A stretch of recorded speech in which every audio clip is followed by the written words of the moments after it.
Man forever. Night of the Reaper.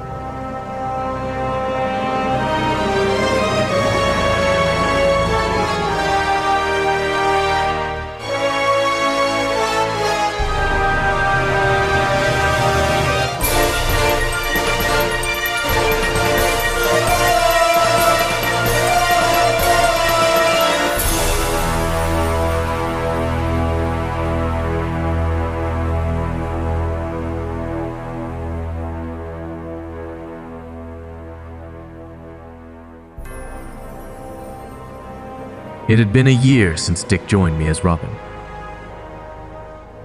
We had fought crime together in Gotham for months before he started attending college in Vermont. That Halloween, I came to visit.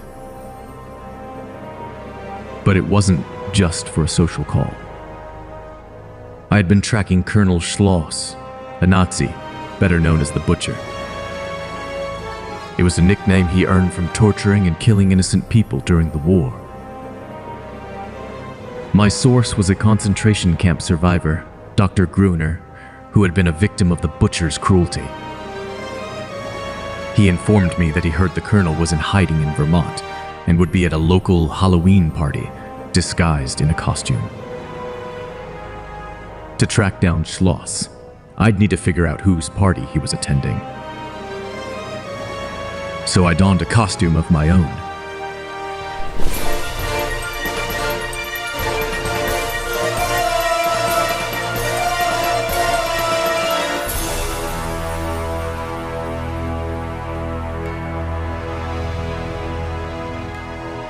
That same night, Dick and his college friends were checking out the annual Rutland Halloween parade. The theme that year was superheroes.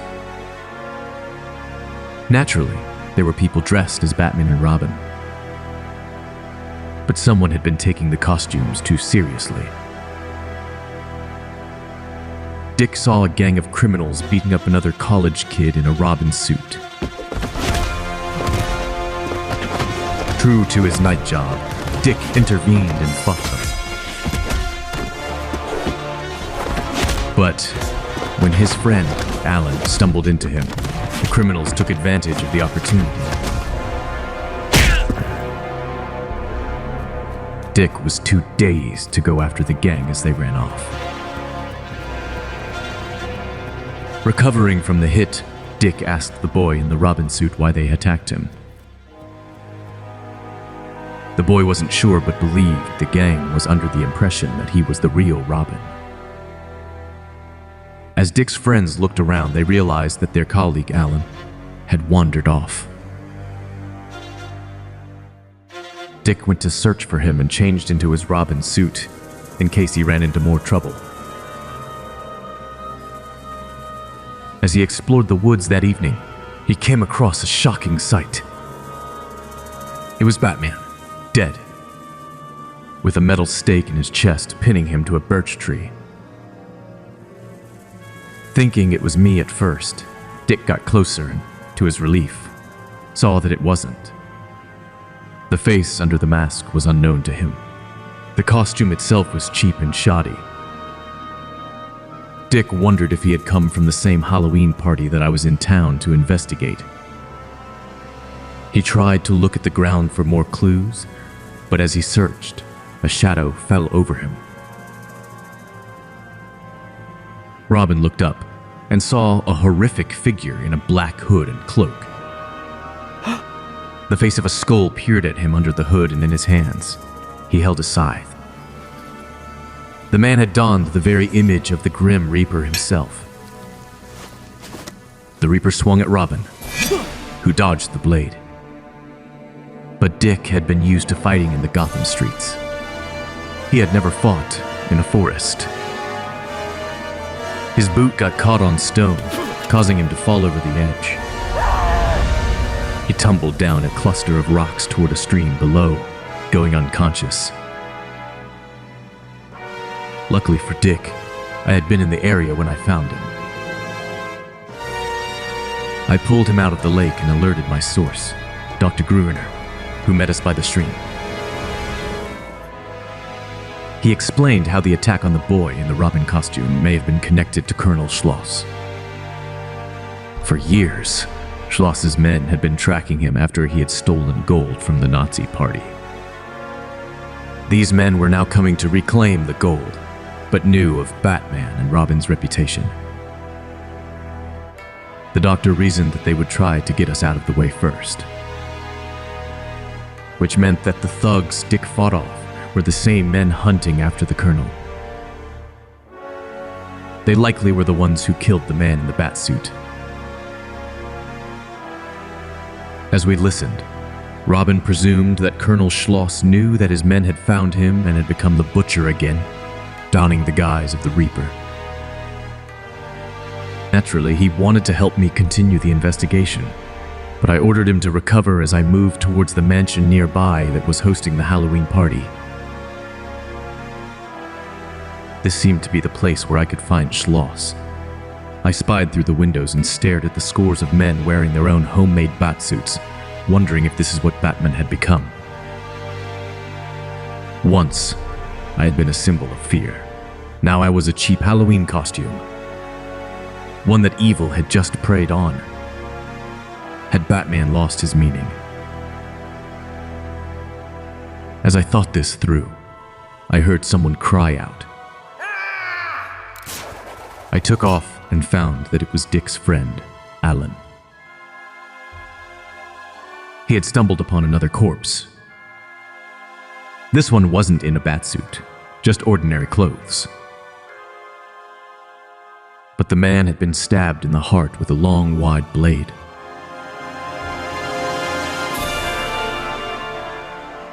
The Reaper's handiwork again. I told Alan to hide. If news of the murder got out, it would end the masquerade party, along with any chance of nabbing Colonel Schloss. I could never accept a monster like him going free. Not without paying for his crimes.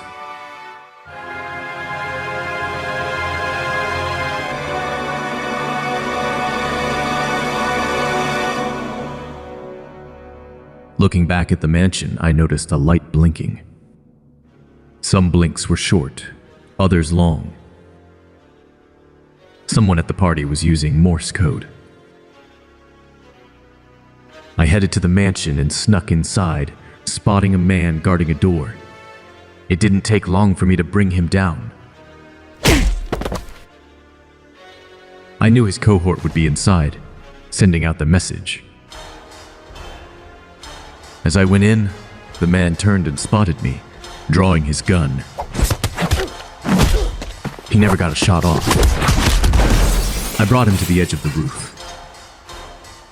I had only deciphered part of the message on the way over, recognizing one word: revenge. It was something that Dick and I both knew too well. The Nazi, terrified of falling, told me the full message. Our revenge is complete. The bomb is in the car. Realizing what was happening, I threw him back inside as I heard a scream. It was Colonel Schloss. I headed towards the cars parked outside of the mansion, in time to see Schloss start to drive in the distance. But I was too late.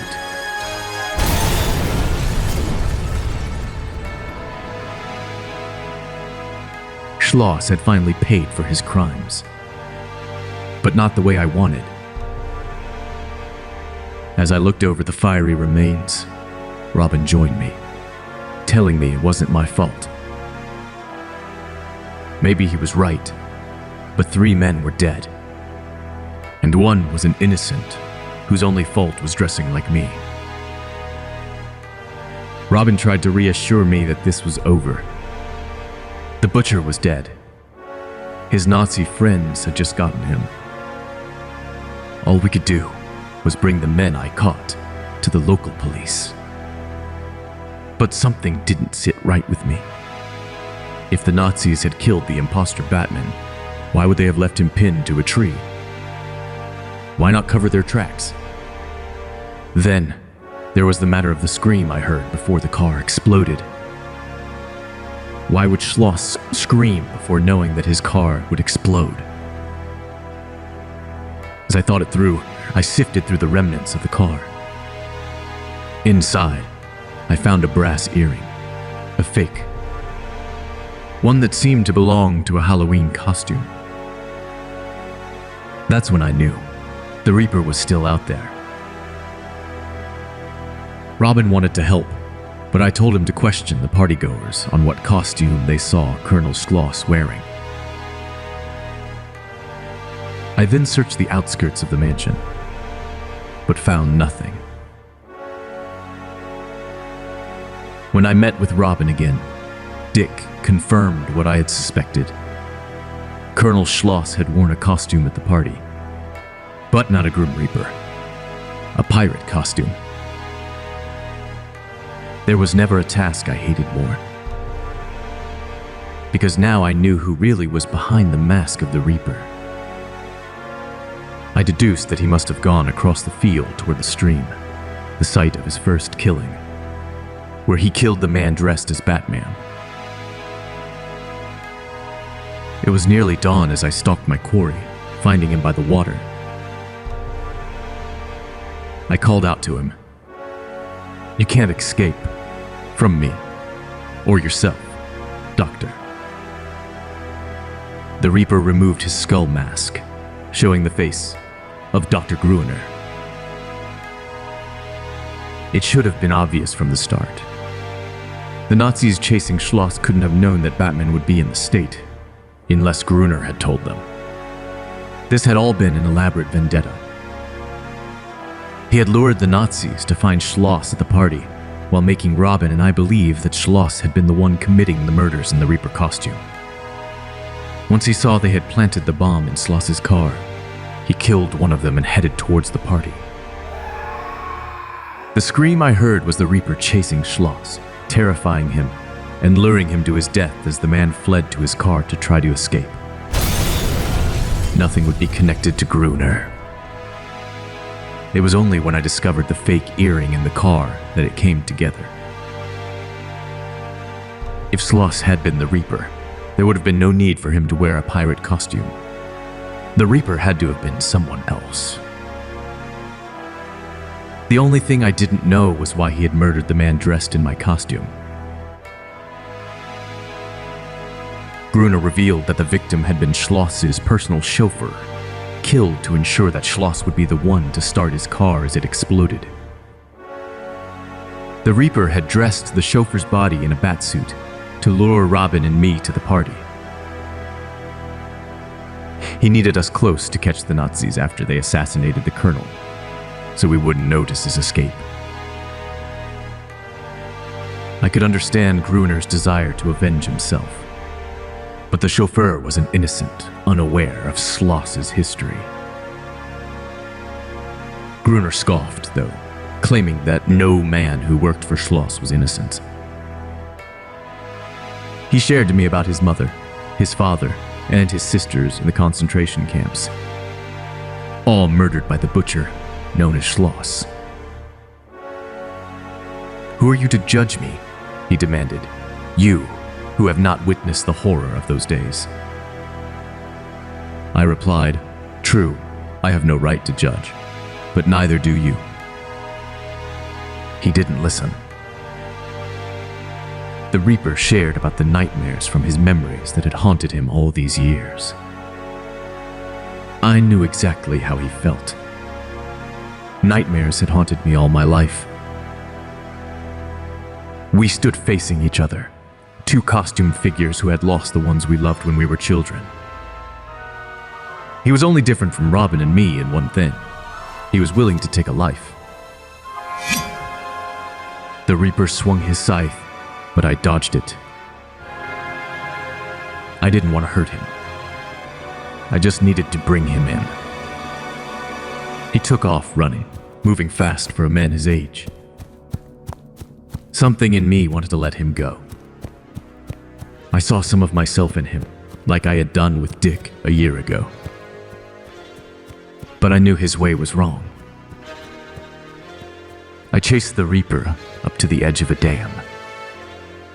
At the top was Dick's friend, Harlan, who had been trying to share what he had seen that night to other bystanders. Over his shoulder, they saw the Reaper running towards them and took off. Harlan saw the Reaper, who yelled at him to get out of the way. But Harlan fell back. The handle of the Reaper's scythe caught onto his necklace. They struggled. I ran towards them to save the boy. But something unexpected happened. As the Reaper raised his scythe to cut Harlan down, he noticed the necklace that his weapon had caught. At the end of it was the Star of David. The boy was just like him.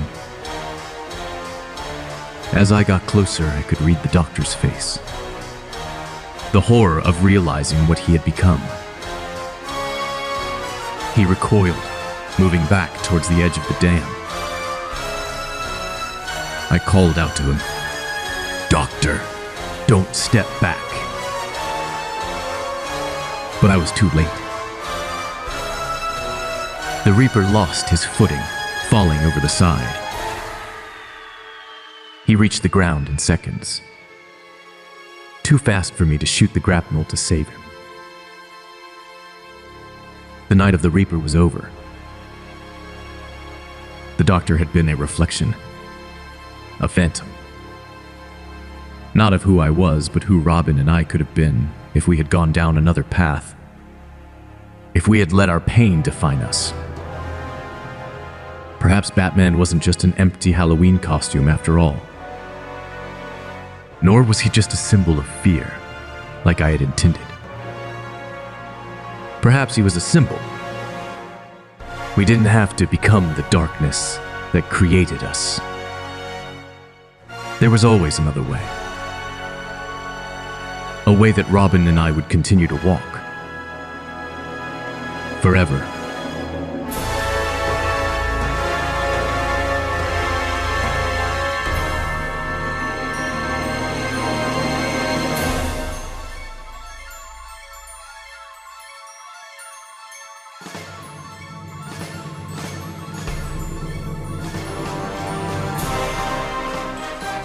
Batman Forever, Night of the Reaper. Written by Ben Wan. Based on Batman number 237. Written by Dennis O'Neil. From an idea by Bernie Wrightson and Harlan Ellison. With art by Neal Adams and Dick Giordano. Produced by Neuverse Creative. Mixed and edited by Tim Maxwell.